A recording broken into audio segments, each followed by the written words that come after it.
قل إن كنتم تحبون الله فاتبعوني يحببكم الله ويغفر لكم ذنوبكم والله غفور رحيم. إذن محبة النبي صلى الله عليه وسلم هي اتباع لمنهج النبي صلى الله عليه وسلم. من يدعي محبة النبي صلى الله عليه وسلم، في بعض يدعي محبة النبي صلى الله عليه وسلم، وإذا نظرت في أقواله وأعماله رأيته مخالفا لشريعته وهديه. والمسلم حقا صلته بسيدنا محمد صلى الله عليه وسلم صلة على الدوام وفي كل الأحوال، فهي محبة النبي صلى الله عليه وسلم على مدار الحياة أيها الإخوة، ليس شهرا وليس يوما وليس ساعة.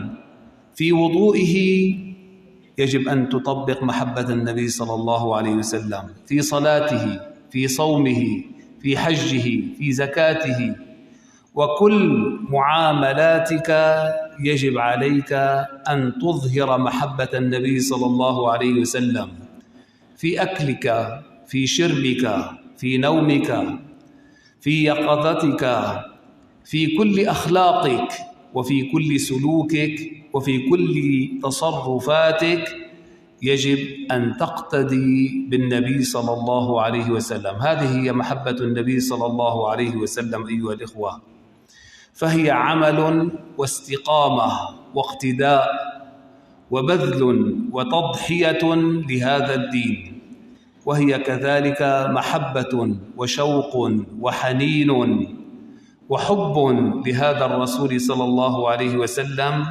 فتقتضي هذه المحبة طاعته وتعظيمه والتحاكم إلى شريعته واتباع هديه وسنته وتوقيره والدفاع عنه ونصرته حيا وميتا والثناء عليه بما هو أهله.